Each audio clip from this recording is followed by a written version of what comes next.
Hello, friends. Good evening and welcome to Pune International Center. I am Abhay Vaidya, Director PIC. We are delighted to welcome Ambassador Untitled Chapter, who is here with us today to deliver the 9th lecture in the series India and the World's Great Religions. He will be speaking to us on the travels and teachings of Guru Nanak. Chairing today's session is Mr. Srinivas Rao Sohni, former Secretary to the President of India and Senior Advisor to the President of Afghanistan. This series was conceived by PIC's Vice President Dr. Vijay Kelkar to underscore the multi-religious character of India and the plurality of the Indian ethos. It has been curated by our members, Dr. Latika Patgaonkar and Senior Fellow Professor Pradeep Apte, and we've had fascinating, insightful lectures under this series. The previous one was on Zoroastrianism by Justice Rohinton Falli Nariman in January, and our previous speakers were Ambassador Pawan Verma on Hinduism, Professor Mahesh Devkar on Buddhism, and Dr. Abhay Firodia on Jainism, among other distinguished speakers. Our today's speaker, Mr. Untitled Chapter, is a former Indian diplomat, author, and columnist. He has been India's ambassador to the United States, Israel, and High Commissioner to the UK, besides holding other high-level positions in the External Affairs Ministry. Ambassador Sarna is a prolific author and has many fiction and non-fiction books to his credit. These include Second Thoughts on Books, Authors, and the Writerly Life, The Book of Nanak, Indians at Herod's Gate, a historical travel narrative on India and Jerusalem, and very recently, Zafarnama, a translation of Guru Gobind Singh's message in Persian to the Mughal Emperor Aurangzeb. He writes regularly in several Indian newspapers and journals, the Times Literary Supplement, Financial Times UK, London Magazine, and the BBC. Ambassador Sarna is a member of the advisory board of the Kautilya School of Public Policy, advisory member of the board of the US-India Strategic Partnership Forum, independent member of the National Broadcasting Standards Authority, and governing council member of Sri Ram College of Commerce, Delhi. Chairing our session today is Mr. Srinivas Rao Sohni, a former IAS officer who has served as Secretary to the President of India and as Special Advisor in the Office of the President of Afghanistan. He has officiated as the Secretary General of the Rajya Sabha and has also worked in the Department of Cabinet Affairs, Union Cabinet Secretariat, and the Ministries of Defense and Industry. Shri Sohni is a member of the PIC. I would like to mention that this program has a Q&A segment, and you are welcome to post your questions in the question box. Before handing over the floor to Mr. Sohni, I would like to briefly mention that PIC is a think tank which works in 5 areas: national security, energy, environment and climate change, social innovation, science, technology, innovation and growth, and economic reforms and urbanization. We regularly hold discussions on current affairs, new books, and conversations with domain experts. And you are welcome to visit our website, puneinternationalcenter.org, and participate in our events. I once again welcome all of you to this program, Ambassador Sarna, Mr. Sohni, and may I now request our chair, Mr. Sohni, to present his opening remarks. Over to you, sir. Greetings, Dr. Kelkar, Mr. Abhay Vaidya, Ambassador Sarna, and all the friends present. It's indeed a very great pleasure to interact with everyone on this subject today. This book, I have to say, is so beautifully written. It's deep, sensitive, a very delicate and comprehensive, yet concise presentation on a figure of great profundity and relevance. I want to be able to allow the distinguished, eminent author of this beautiful contribution by him to human understanding, and will not want to stand further between that treat and you. So I'd like to welcome Ambassador Navtej Sarna, with whom I've had the privilege and pleasure of being acquainted for several years in the past.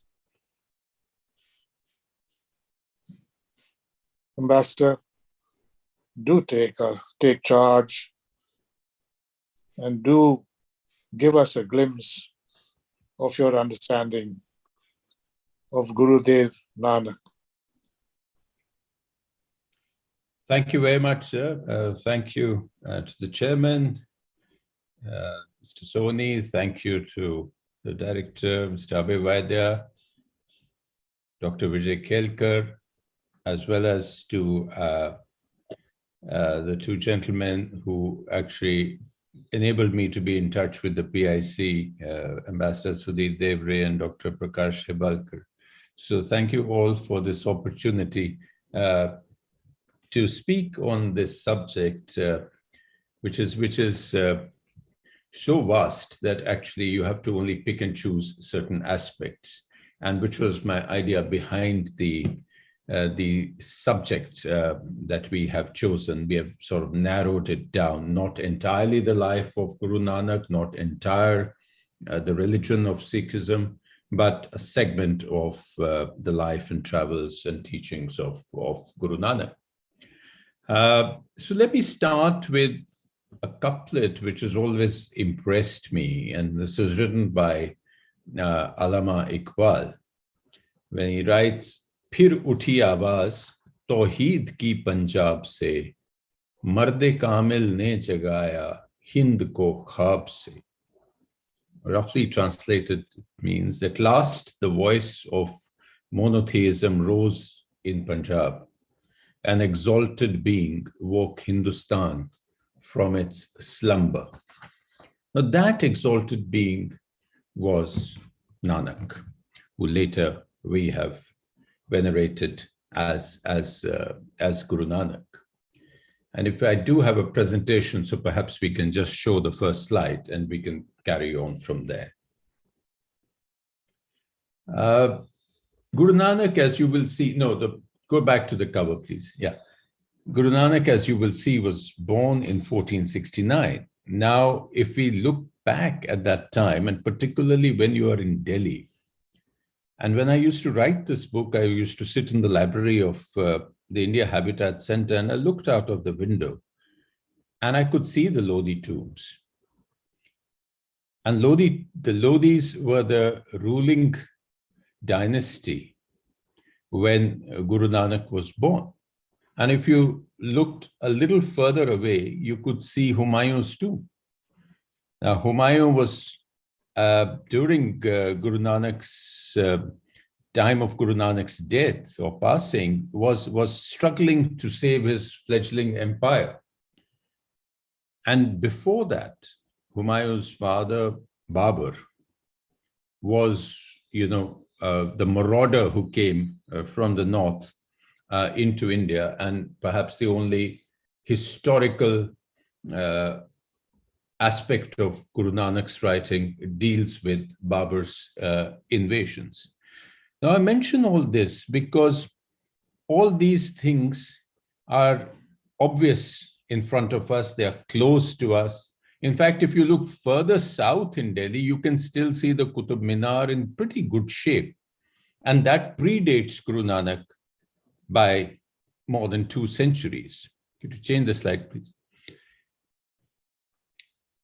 Now, there are several other things that were happening in the world at that time. And those things, although they were not in India, those events are extremely fresh in our mind. We talk about it, we know a lot about it. Christopher Columbus was discovering the New World. Magellan was completing his voyage around the world. Vasco da Gama was finding the new route to India. Corpus Christi College existed and was founded. Martin Luther was working on the Reformation of Germany. And it was only 50 years after Guru Nanak's passing that William Shakespeare started writing his first plays. Now, the point that I'm trying to make in all this is that we are not dealing with an ancient figure in the hoary past. You're dealing with someone who's very recent. His impact is very recent. I mean, we still read William Shakespeare. People still go to the Corpus Christi College. So it's very much, the impact is recent, the message is fresh, the message is relevant. And that's the sort of, kind of epiphany I had when I started writing this book, that, why don't we know more about Guru Nanak? Yeah, next, please. Why don't we know more? Because there is very little factual material written about his life by an eyewitness or by a contemporary historian. What Guru Nanak saw himself as a messenger, as a divine messenger who conveyed the word of the supreme creator, supreme reality, God, whatever we prefer to call that entity. As it came to him, the word he used to convey and do it through singing it as the Bani, which we call today the Gurbani. And that we don't have any factual things, but what we do have is more than or almost 1,000 hymns of his, which are included in the Guru Granth Sahib. And these hymns convey his message, his essential message of one God, his message of compassion, universal compassion, love, tolerance, equality of man, and the need to be affirmative of creation, to accept creation and do well in it rather than to run away from it. And we'll see it in some of his later travels. Now, what we do, some references that we do have is, one is the writings several decades later by Bhai Gurdas. Bhai Gurdas was a literary poet, scholar, eminences of Guru Arjan, who actually helped write down, compile the Adi Granth, the collection of hymns and poems and writings of the first 5 gurus, as well as Sufi and Bhakti figures, which was compiled first by Guru Arjan, the 5th Sikh Guru. But Bhai Gurdas writes and about Guru Nanak, not in the Granth Sahib, but he writes in his separate poems, and he makes certain references which give us indications of his travel, of Guru Nanak's travels. The second major source is the Janam Sarkis. Now, these are stories of Guru Nanak's life, of his childhood, of his travels, of his meeting people, and each one of them tells you a story and talks about and conveys an aspect of his message. There are several cycles of these Janam Sarkis, and these also were written not in his lifetime, but a few decades later. And some of them conflict with each other. Some of them are more realistic, and some of them are, tend to sort of exaggerate things. So out of these, again, if one has to pick and choose and be objective and selective, you do get a certain sense of what Guru Nanak's essential message and teaching was. But the point is, again, we do not need to worry about the dates of his travel, the exact itineraries of his travels, the exact direction of his travels, but rather focus on his message. Yes, please. I have just picked up this couplet, and this is from the writings of Guru Nanak, is to show that what was he up against? when he was undertaking his travels and conveying his messages. He essentially says, it was an age of where ritualism, superstition, oppression, everything was supreme. So he says it, and I won't repeat it. It's there on the screen. But there were people. This India's society was either being oppressed by unfeeling rulers, by huge amounts of economic and political oppression, by discrimination, and as well by the agents of religion. Let me call them that, who were so you see the yogis in a good sense were very prevalent, but there were also the distortions amongst the priests and yogis, and these were being challenged, both in Islam as well as in Hinduism by the Sufis and the Bhaktis. But this was still very much in existence when Guru Nanak was born and when he started his message. So this is what he was up against. Yes, please. So before Guru Nanak's travels start, and this is important because this is an essential message which he carries with him. He is said to be, he was working and staying with his sister and brother-in-law, and in the town called Sultanpur Lodi, and there he vanished for 3 days, according to what we hear and read. And he's said to have vanished while going for his bath in the Bain River, which is a very small rivulet, which is incidentally now being cleaned and revived. And he vanished. He left his clothes on the bank, and then he appeared. People thought he was gone. He drowned. He appeared 3 days later, and his first utterance was, "Na koi Hindu, na Musalman." There is no Hindu, there is no Musalman. And this is that man is equal. And what you see on the screen is the first verse of the Japji. It is the Mool mantra of the Sikh scriptures. What we say, Ekumkar Satnam Karta Puruk. There is but one God, true is his name. And again, I won't repeat the entire thing, but the essence of the message is that the Creator is above creation. It is essentially, he's so vast that a finite mind cannot even encompass him and understand him. He is unborn, he's timeless, and he was there in the beginning, and he will be there in the hereafter. So, this is the essence of the first daily prayer that exists in Sikhism, or is uttered as if somebody says in Sikhism, okay, let's pray, this is where it all starts. And this is the essence of his message, which you'll see coming through in all his writings in different forms and different ways. Next, please.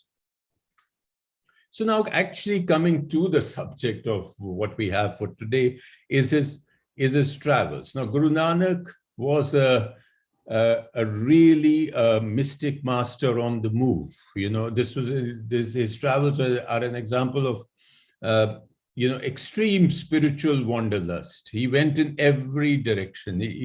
And there are, again, you will find maps drawn out by scholars. You will find different understandings that did he have 3 udasis? Udasis is essentially a journey in the sense of detachment. And did he have 3 udasis or did he have 4 udasis? Most people believe that there were 4 udasis. And if you see the direction of these udasis, he goes east. He goes as far as present-day Assam, Odisha, goes right through present-day, the heartland of UP and Bihar. In the second Udasi, he goes down to present-day Sri Lanka, and there are references to that in his history books, etc., of a certain monk like Nanak who came to Sri Lanka. And then in the third Udasi, he goes north. The third Udasi takes him through Ladakh, present-day Himachal, up into Sikkim, even Tibet, Nepal.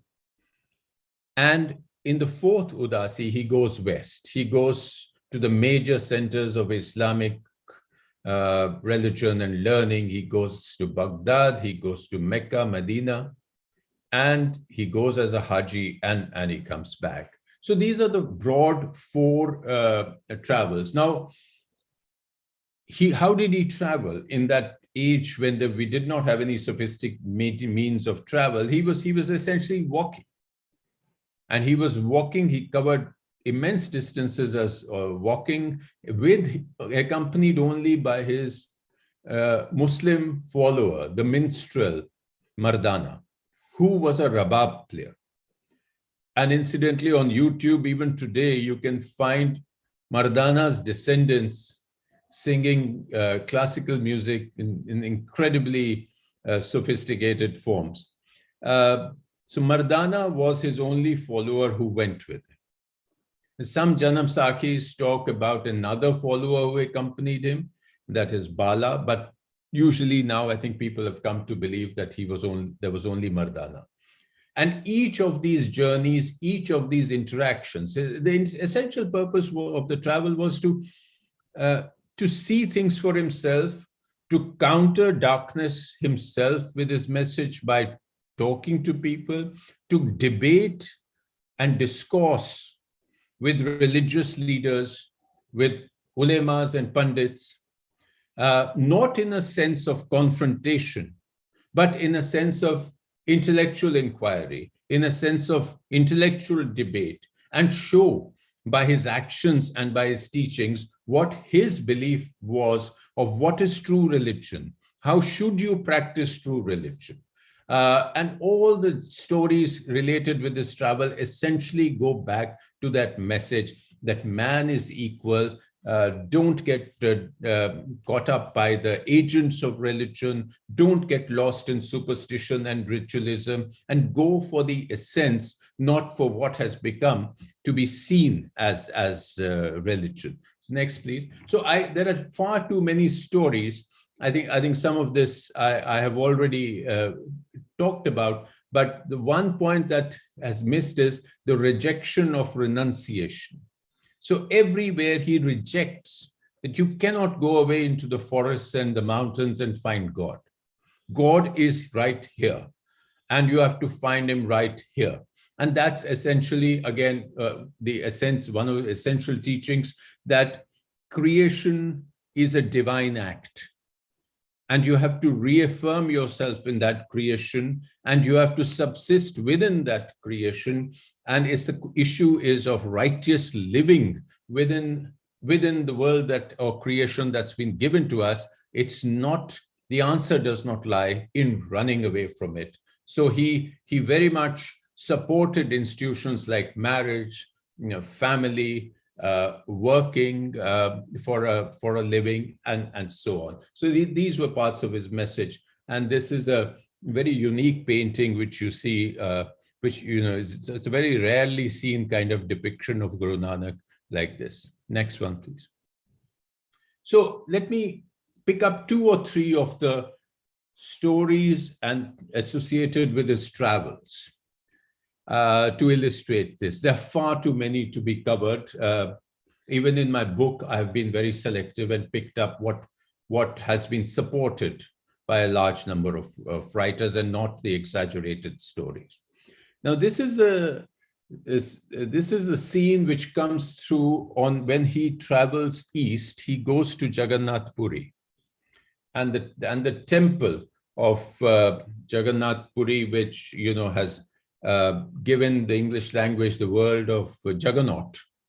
When the huge sea of humanity comes and is pushing the idol on a chariot and is absolutely unstoppable. So there are several versions of what happened, but one version is that he and Mardana went there and sat a little away from the temple and were, doing their music and singing. And the priests of Jagannath temple were a little irritated that, why are you sort of sitting there and doing your own thing? Why don't you come? So they came to invite him that come and see the arti that we perform inside. It's very, very famous and very, very beautiful. Right? So he went, and it was a beautiful ceremony. It was performed at dusk. The priests had, silver salvers, and they had candles and lamps, and pure ghee was being burnt, and and there were bells, and this huge thal, the salver, was swaying in front of the idol, and this was the arti which was being performed, and he seemed to be unmoved by this beautiful ceremony. So they came and asked him, as you didn't like it, why are you sort of not overjoyed with this? And then he actually utters this arti. The true arti, he says, is that the sky is the salver, the sun and moon are the lamps, and the stars are the pearls that you're putting in the salver. And the fragrance of sandal is the essence, which is, is the great forests are providing that scent. And that is the true arti being performed for God, whom he calls Bhavkhandana, which is the destroyer of fear. And he says the true arti is being performed out there. That is the beautiful arti. That is the true arti. So what you're doing is actually a depiction of that. But what he meant was that people take this itself for the end. This is only a symbol of what is actually being done. Now, this is the arti which, if you tune on to the Golden Temple broadcast every evening, at about 7:38, you will hear the singing of this beautiful verse every day. And it is said that Debendranath Tagore, who was father of Rabindranath, actually went to Harmandir Sahib, the Golden Temple, listened to this, and was so moved that he is said to have put it in his Bengali autobiography in translation. I personally haven't seen it myself, but this is what I have read. And it was in Jagannath, and this is recorded, that Nanak met Chaitanya Mahaprabhu, and they sang together. They had discourses together. So again, this is one story which is definitely accompanied by or established by historical fact. Yes, should we move on? Yeah. So, as there are, again, this verse essentially says what we've already talked about, that although he was traveling, the journey was really inwards. He says that, you have to go in and find the word and meditate on the word and cleanse yourself. This pilgrimages, which are ceremonial, which are ritualistic, are confusing you. So this was his way. And actually, this is a very amusing little story, which you see in this painting. You see him at Hardwar in the Ganga. And you see a lot of pilgrims who are throwing water towards the east. So he turns around and starts throwing water in the other direction towards the west. And so the pilgrims turn to him and say that, what manner of man are you that, we are all throwing water in this direction, you're throwing. He said, why are you throwing water in this direction? They say, this is for our ancestors. He said, well, this is for my fields, because when I travel there, I left my fields in the west, and they need water. He said, how can it reach your fields? So just the same way that it can reach your ancestors. So this is, again, a way of conveying his message, but this is very much one of the more famous stories in the Janam Sarkis. Next, please. Now, this is the third Udasi. The second Udasi is south. There are many stories associated, but I like this story about, the third Udasi, when Guru Nanak went into the mountains. Now, incidentally, he used to dress very oddly when he would travel. There are historians, including Hariram Gupta, who has written 5 or 6 volumes on history of the Sikhs. They say that, he used to travel so that he was not seen as part of any sect. He would travel, he would wear like a Sufi Darwesh's choga or robe, but it would be of the sannyasi, Hindu sannyasi color. And then he would wear a white cloth belt around his middle. His sandals would be often of differing colors. Sometimes he would wear a necklace of human bones to show, the temporariness of it all. He would wear a suit, especially when he went to the west, to Mecca, Medina. He wore a blue robe of, the Hajis those days.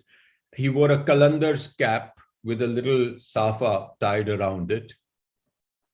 And on his westward journey, he carried the Sufi mat, the prayer mat, and a stick with him.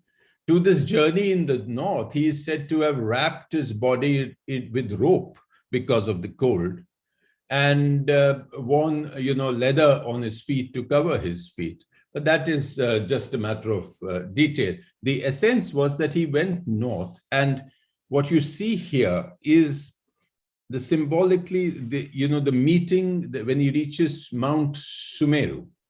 Now, Mount Sumeru is believed to be Mount Kailash, and he reaches the higher snowy parts of Mount Sumeru, and there he meets with 84 Siddhas, as they are called. These are ancient people meditating out in the snow.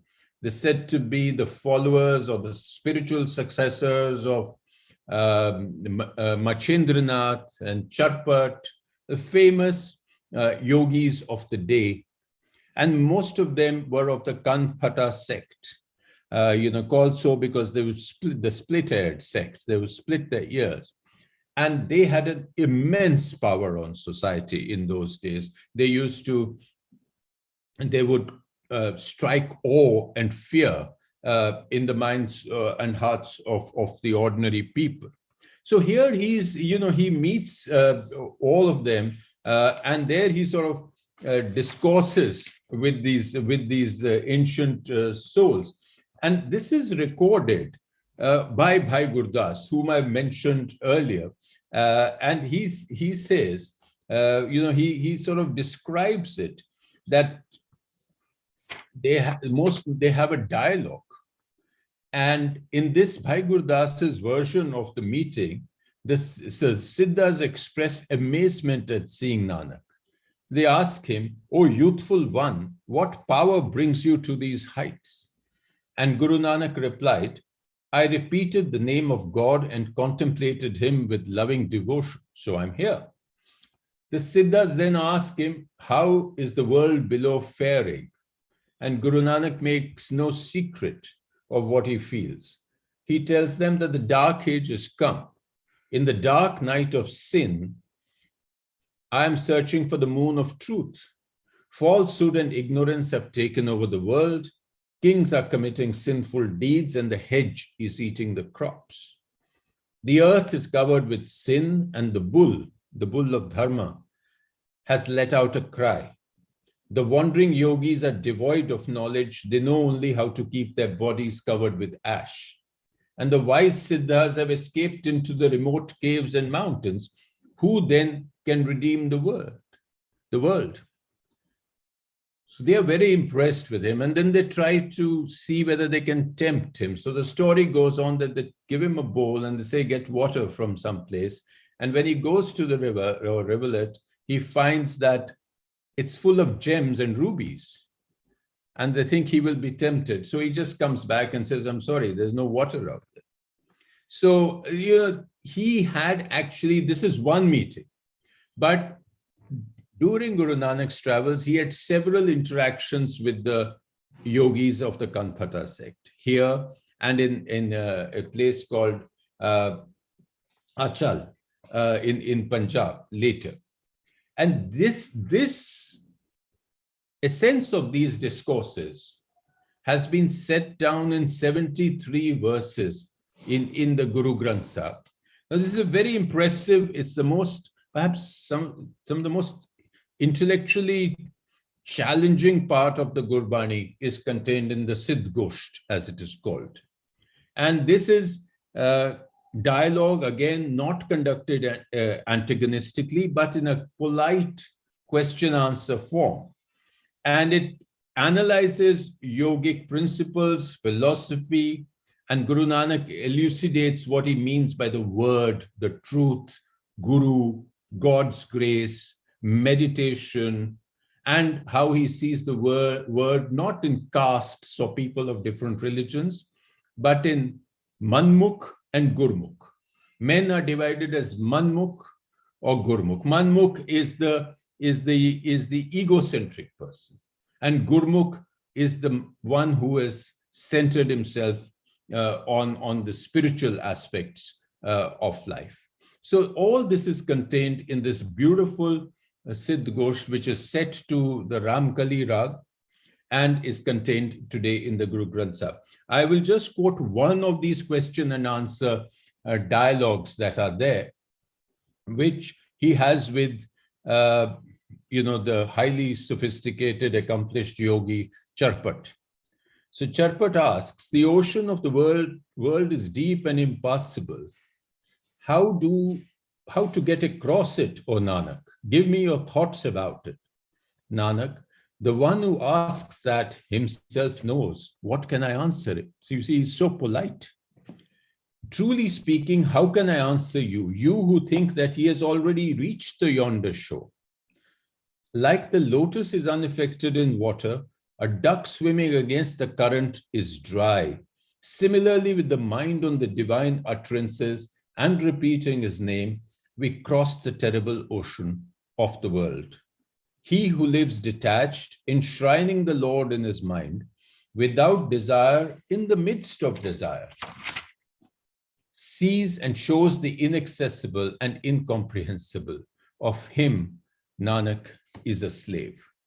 So this was, again, coming back to affirmation of creation and righteous living, not running away. Next one, please. So this is one story now about the West. And that when he goes, this is again, the words that you see here are from Bhai Gurdas's own writing. Then Baba went to Baghdad and camped outside the city. He himself one with the timeless. And the one line is missing, and the last line is, and his Rabab player Mardana. He himself one with the timeless and his Rabab player Mardana.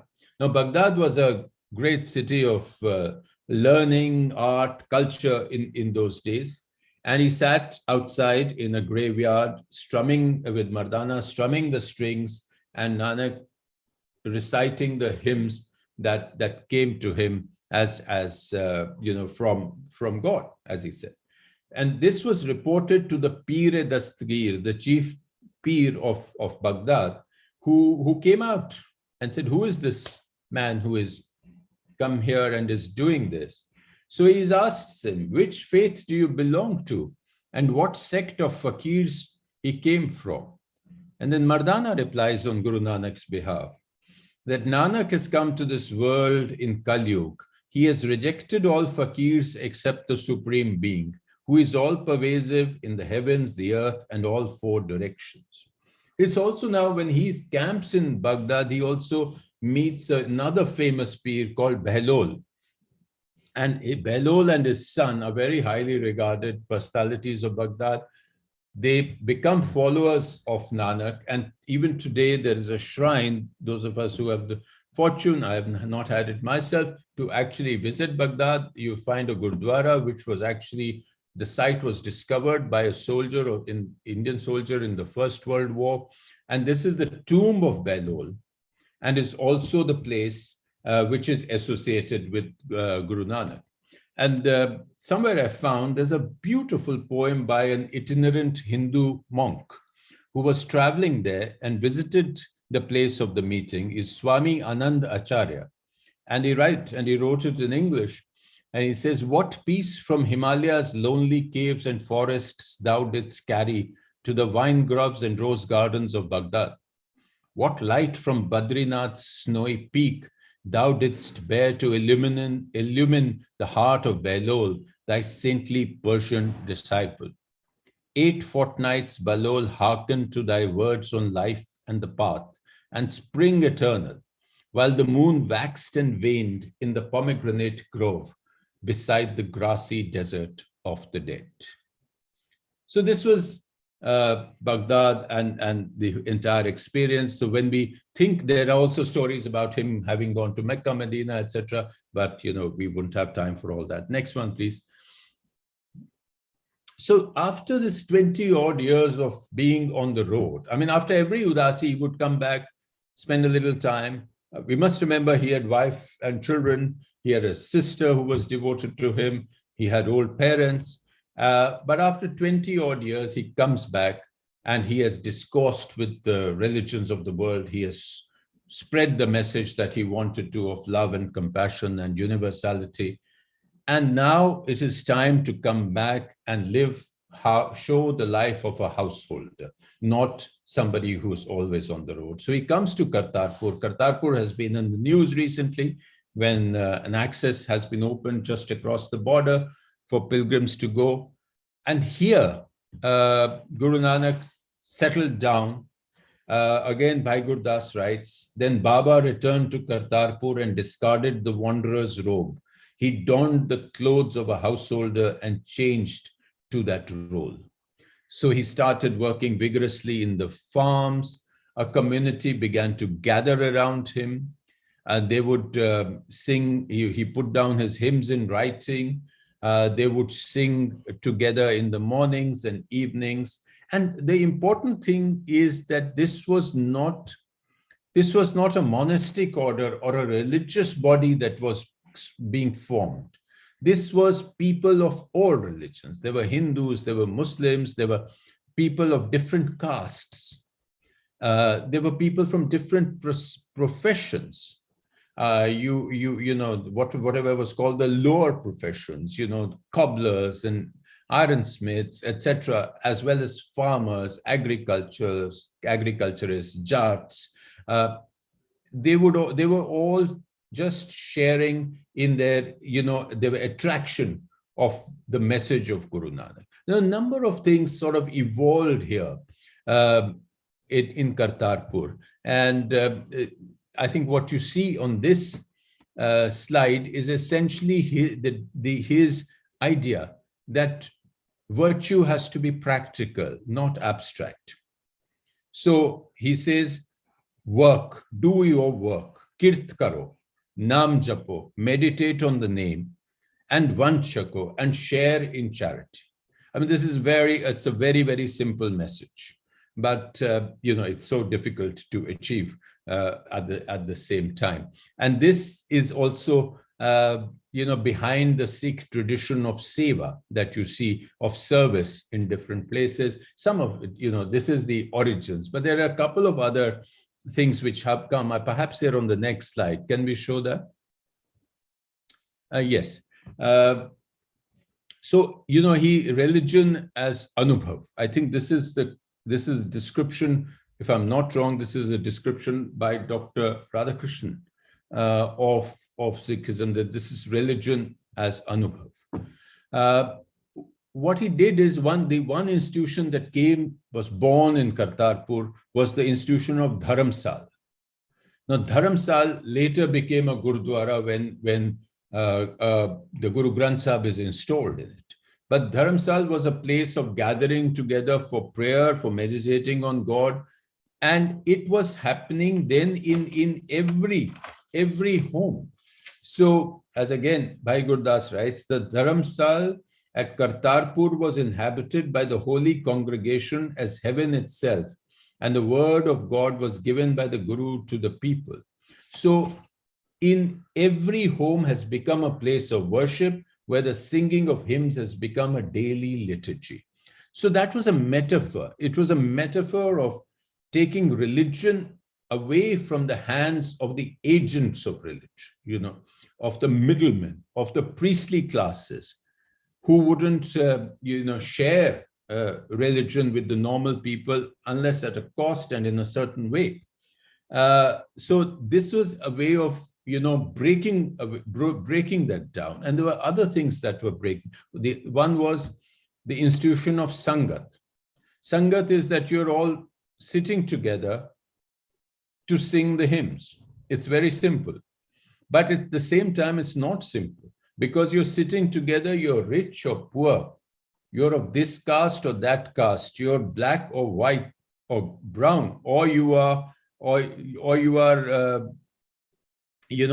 a certain profession which wouldn't ever sit down with another profession, or you're of different existing religions. So Sangat was a great innovation, which didn't have only religious implications, but tremendous social implications. Then the second aspect that started there is Pangat. Pangat simply means queue, line. But this was the line of the langar. The queue, the people sitting together again in a spirit of brotherhood, not knowing who is sitting next to my left or right. And this happens today in every Gurdwara. And eating the same food, cooked by the unknown person of, it's not that I will only eat this food and I will not eat food cooked by so-and-so, etc., etc. It's again, it breaks down all barriers. So what you see today, which is accepted as very much a standard depiction of Sikhs, langars are being performed and, etc. This is where the essential started. So essentially the rejection was of caste and ritualism, and the affirmation was of a right way of living, the ethical living, belief in divinity, and full affirmation, full engagement, full participation in creation and the world that we have been given. Another one, please. Is there anything else? I think that's, we finished there, but I think I'd be happy to take this discussion in any direction that the audience would like.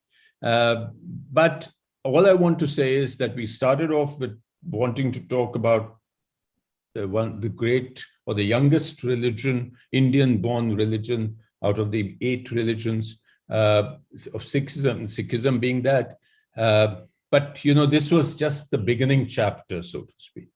It develops over the next 200 years, right to the 10th Guru, Guru Gobind Singh, and it takes in different new innovations and new aspects come in, and then of course the Guru Granth Sahib is installed as the eternal Guru after the 10th Guru. But perhaps all that another time. Thank you very much for this opportunity to speak to you.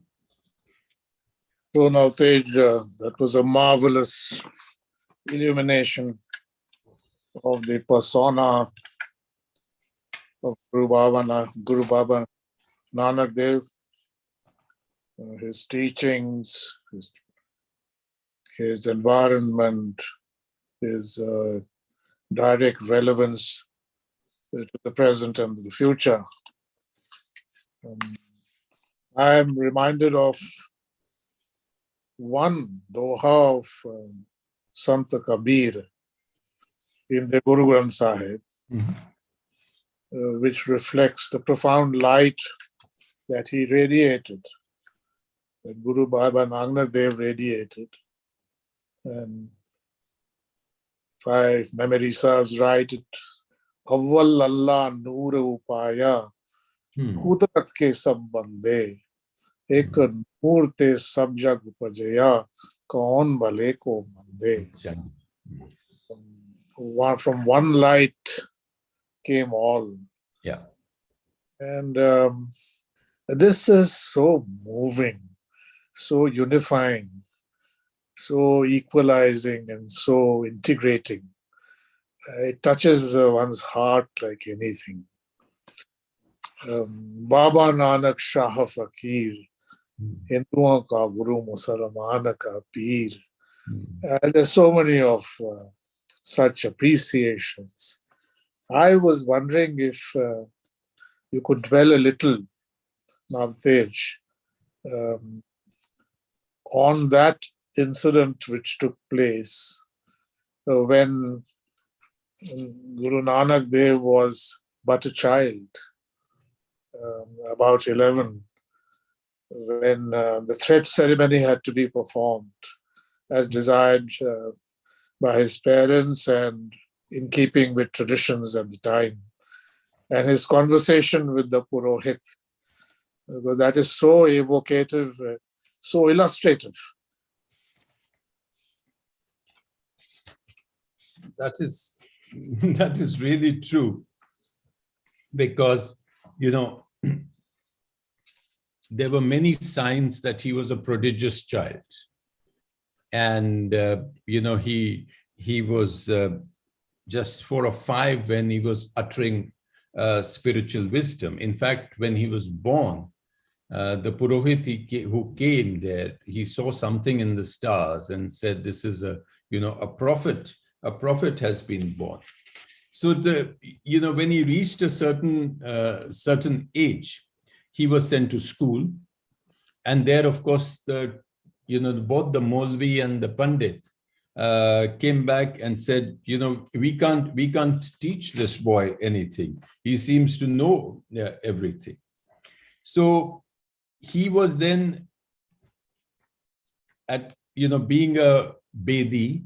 He was born in a Bedi family, which was a kind of, the higher caste family. He was supposed to get a thread at that time.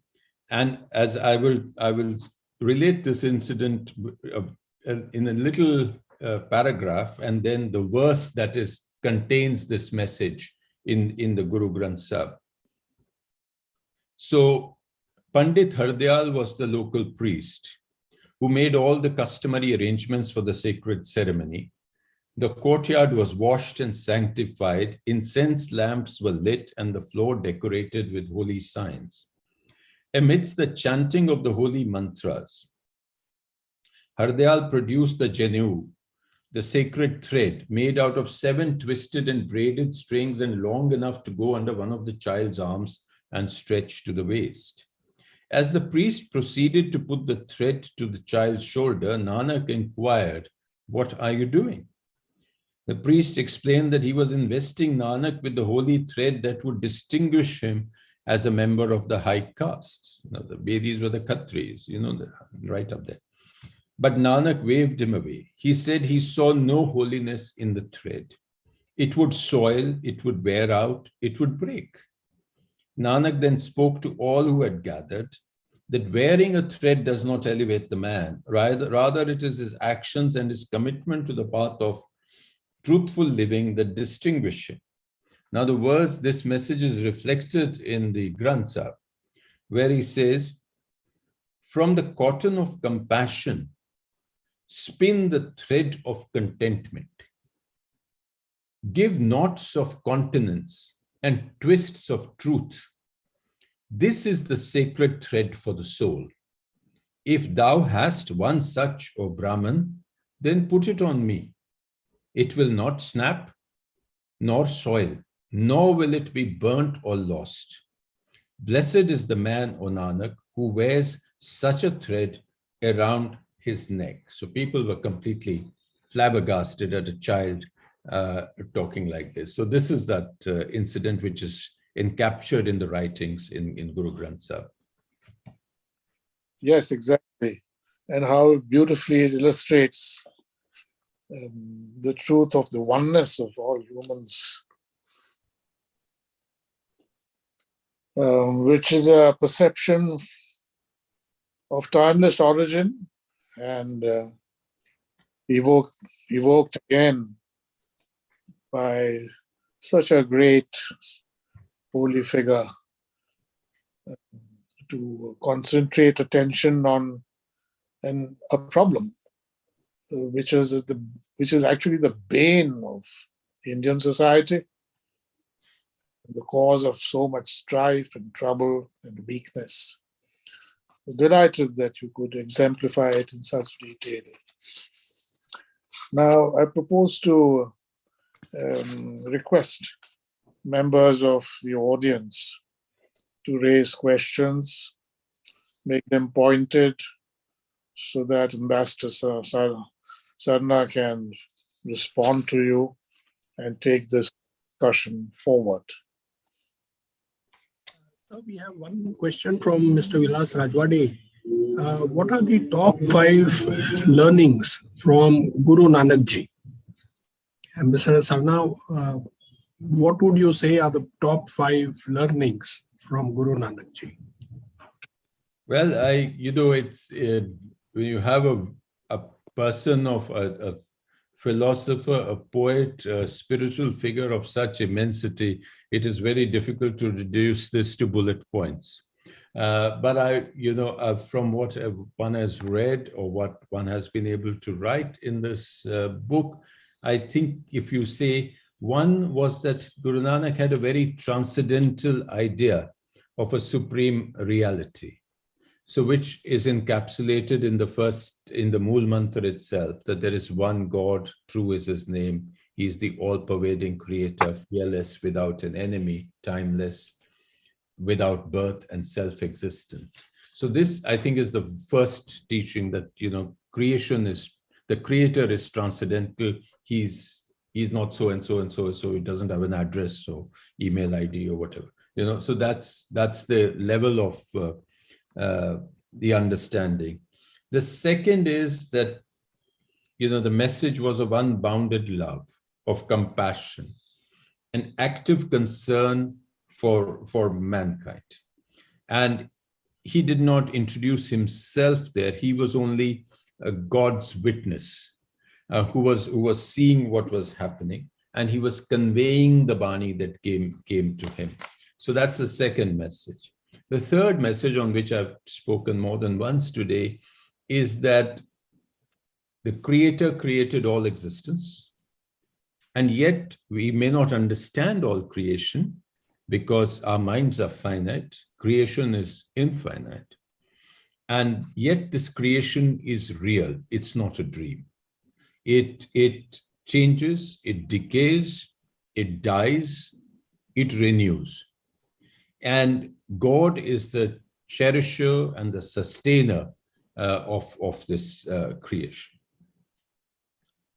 Another aspect would be that spiritual evolution of the soul is possible in life itself, in the real world. Man does not have to wait for heaven to attain moksha. Man can be Jivan Mukt, one who finds deliverance through good deeds and God's grace, and overcomes, the evils that afflict men. And the fact that practical virtue is important rather than abstract poverty. And this we spoke about this: service, love, devotion, social engagement in helping those in need. This is a way of expressing. And the fact is that your journey has to be inward and not performed in, that I have to travel to such and such place and I have to travel to such and such place to meet God. No, God is inside you, and that's where you have to try and meet him. Well, in fact, in your 10th chapter, where you have covered the teachings of Nanak Dev, you have very beautifully, succinctly outlined the principal teachings. And one among them, which you focus on, is his rejection of formalism. Yes. And orthodoxy. Yes. Pluralism. this whole practice of charms and superstition and so on, which was really, which had in fact taken over the core nectarine essence of Sanatan Dharma, as also of so many other great uplifting ideas at the core of exalted tradition, and which is actually key to this whole custom of Sangat and Pangat, the whole Sikhi approach, which you have exemplified so beautifully in your book. Abhay, which is the next question? Sir, there's a question from Mr. Deepak. Now, it is very clear from Ambassador Sapna's talk that Guru Nanak Dev was not impressed or influenced in any way by the contemporary religions. We saw this from the stories that you spoke about, the sacred thread and visit to Jagannath Puri, etc. So he wishes to know, what did Guru Nanak Dev think of the Vedas? Well, let me add a nuance to that. I would not say that he was not impressed with existing religions. In fact, he goes far and wide to discourse with great respect for all religions. What he was against was the distortions that had come into religion. What had come into, as and exemplified, as the chairman just mentioned, how orthodoxy and formalism without thought had taken over. So I don't, he was inspired by every religion, and I think ultimately there is nothing new under the sun when you examine one religion or the other. If you go down to the essence of the religions, they are all the same. They're all saying the same things. So I think that needs to be corrected, that thought. I would believe, I think I don't have any specific references to what he said about the Vedas, but I think he was inspired by all ancient learning and studies, and he was an inheritor of all old Indian wisdom. So if you read the Bani, if you read the verses that he wrote, you will find references, different names given to God. You will find Ram, Rahim, you will find Hari, these are not names given to a particular God in the narrow sense, but as depictions of creation. So I think, that he was an inheritor of the same traditions of wisdom. He was born in existing Hindu society. And it was just that, he was a reformer in a way. A reformer in the sense of spreading a fresh message. In the process, he became a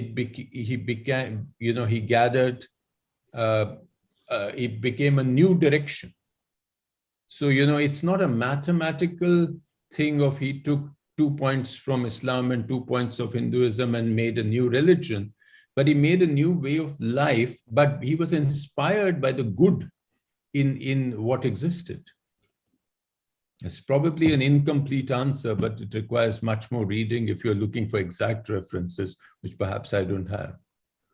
Well, if I may supplement in full concurrence with what Navtej has said, to respond to the query that was put, there is a resonance, a very clear, direct resonance with ancient thought in the Rigvedic period itself. Because there is what is called a Mahavakya, a great statement in the Rigved itself, the earliest. Ekaiva manushi jati. Human race is one. The human race is one. In other words, that there is an approach of unity, of recognition of the oneness of all human beings, which was exemplified in Guru Baba Nanak Dev's teachings. So without reference to the Vedas, and he has not cited a specific mantra or shloka or statement in the Veda, but he has stated the same thing and reiterated it, which all great minds and souls did. Abhay, what is the next question? Yes, sir. We'll take just one more question because we have actually crossed the time allotted to us. But this question is about Sant Namdev, a saint from Maharashtra, who is also revered, a saint of Sikhism. Now, Mr. Nandu Kulkarni asks that Sant Namdev lived over 2 centuries before Guru Nanak.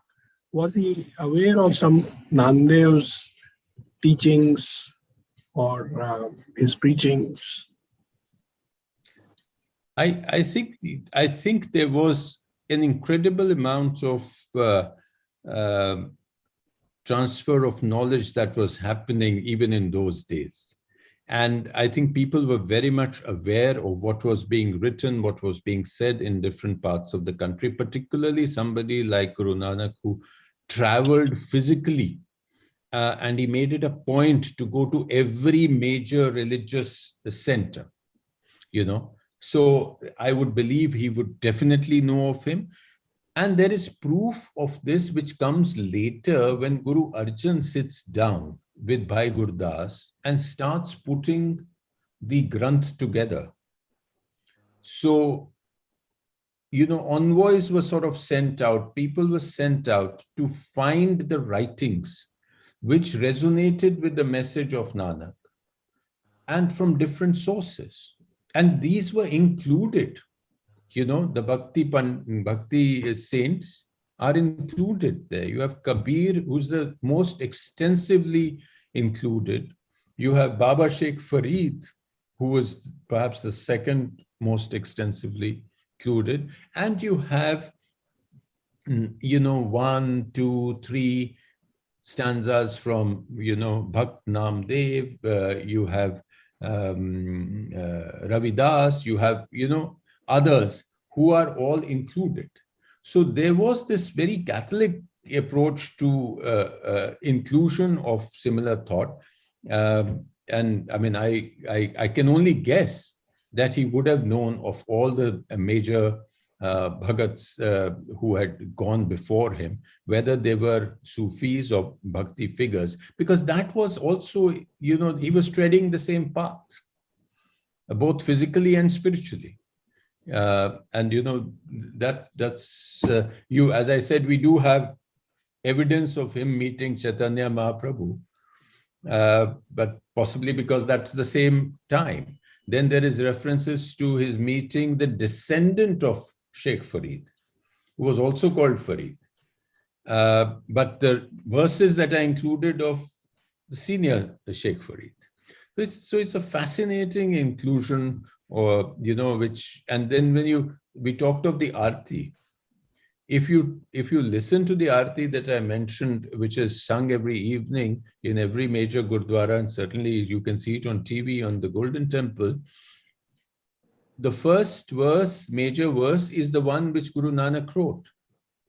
And then suddenly you have references to the Bhagats coming in, and then you wonder, how was this written? And then what has happened is that when people were looking for things to sing, they took out this verse, they took out verses from the rest of the Granth Sahib, which matched this thing, and put it all together and made it a good Shabad. So that's, it's fascinating. Yeah. Very fascinating indeed. And we will now move to the concluding part of our session. And I would like to request the chair, Mr. Soni. Sir, would you like to make the closing remarks? Well, I speak on behalf of everybody here. I think Dr. Vijay Kelkar, the Chief Administrator Officer, Abhay Vaidya, and all the members of the PIC. that we have been treated to a brilliant exposition by Ambassador Navtej Sarna on Gurudev, Guru Baba Nanak Dev, his persona, his teachings, the relevance of his teachings to our day-to-day life, and in the unfolding future ahead. And he has been so illuminating also in responding to various queries, and so sweetly, if I may say so, because great knowledge sits lightly in his own temperament. And if one reads his book, it's a fascinating experience. I read Navtej's book, and I must say it's a treasured item in my own reading. So I have to express grateful thanks on behalf of the Pune International Center to Ambassador Navtej Sarna for graciously agreeing to appear before us and let us thinking, respond to our queries. Thank you very much. Thank you, sir. Thank you for your kind words. Thank you very much. Thank you. Thank you very much, sir. And I just want to mention that a number of compliments have come in from the members of the audience in the chat box, which you will also be able to see. And thank you very much to Mr. Soni for chairing this session and for adding to this very rich discussion that we've had. This has been our experience with all the previous lectures in this series. And it has truly been appreciated by all the members of our audience. The recording will be available on YouTube for wider circulation, and it will also be available on our website. The last thing that I would like to mention is about our next event, which is the PIC Adda Talk by Dr. G. Raghavan, Director of School of Quantum Technology, Defense Institute of Advanced Technology, Pune, on the quantum state and her tantalizing veiled visage. This is on 19th March at 12 noon, and the moderator is Dr. Sangeeta Kale, Professor in Physics, Defense Institute of Advanced Technology. Dr. Kale is a member of PIC.